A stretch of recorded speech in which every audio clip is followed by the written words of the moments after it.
हाय बुलबुल, क्या तुमने क्लासरूम को सब्सक्राइब किया है? अरे हैरी, तुम तो बहुत लेट हो। मैं तो कब का सब्सक्राइब कर लिया है। आप भी क्लासरूम बाय अरविंद द्विवेदी को सब्सक्राइब कीजिए। इसमें साइंस और 12th बायोलॉजी के सारे टॉपिक को कवर किया जाएगा और ये एकदम फ्री है।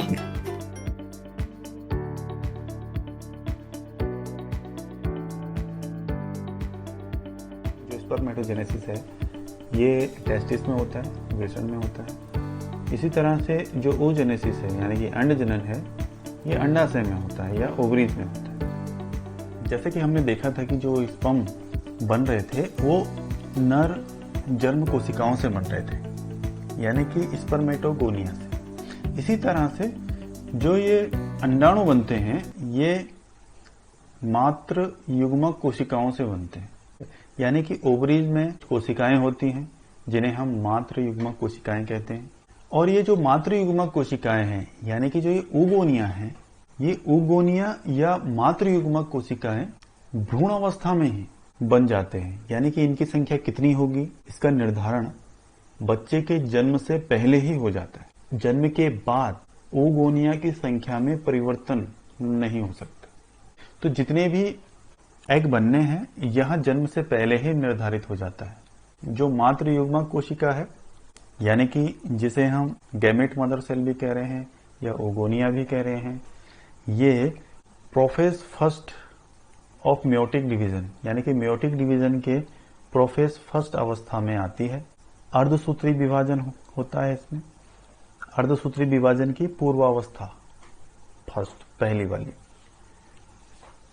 तो उस अवस्था में ये जाती है और उस अवस्था में जाके ये परिवर्तित हो जाती है प्राइमरी oocytes में यानी कि प्राथमिक अंडक में। ठीक है, अब देखिए जो गैमेट मदर सेल है उसमें अर्धसूत्री विभाजन हुआ और अर्धसूत्री विभाजन के बाद उसने बना दिया प्राइमरी oocytes। अब ये जो प्राइमरी oocytes है इसके चारों ओर एक लेयर बनती है, कणिकामयी कोशिकाओं की एक परत। जो लेयर है इसे कहा जाता है ग्रेनुलोसा। अब जैसे देखिए, मान लीजिए एग है, इसके चारों तरफ एक कोशिका की परत आ जाती। अब पहले तो ये था, इसका नाम था प्राइमरी oocytes। अब इस पर चढ़ गई है एक परत और इस परत का नाम है ग्रेनुलोसा। हिंदी में हम इसे कहते हैं कणिकामयी कोशिकाओं की परत।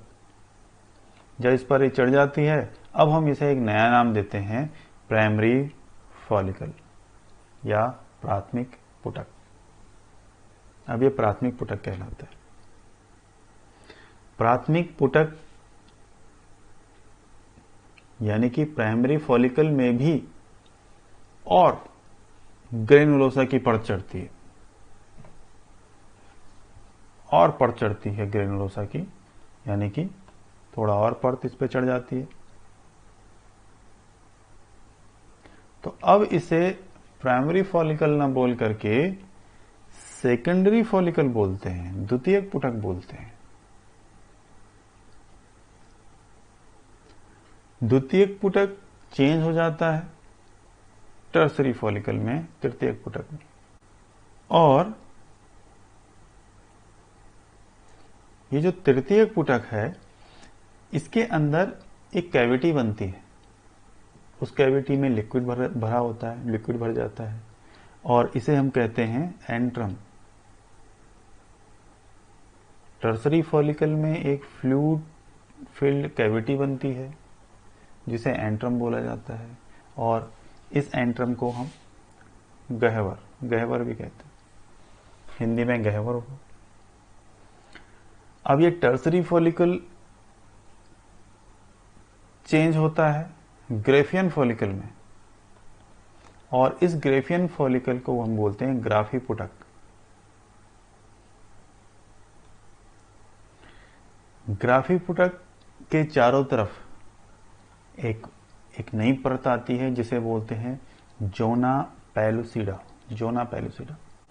ठीक है, और ये अब ग्राफियन फॉलिकल रैप्चर हो जाता है यानी कि फट जाता है और फटने के बाद इसके अंदर से अंडाणु बाहर निकल आता है, यानी कि ग्राफियन फॉलिकल आगे चल के फट करके सेकेंडरी oocytes या ओवम का निर्माण करती है।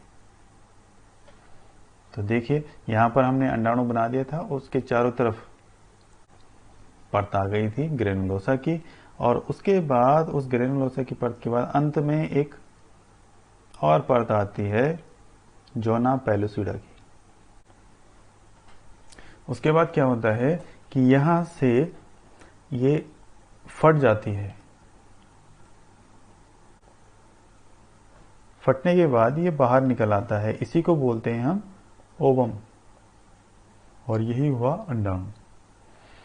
इस प्रकार से हम आसानी से oogenesis यानी कि अंड जनन की प्रक्रिया को समझ सकते हैं।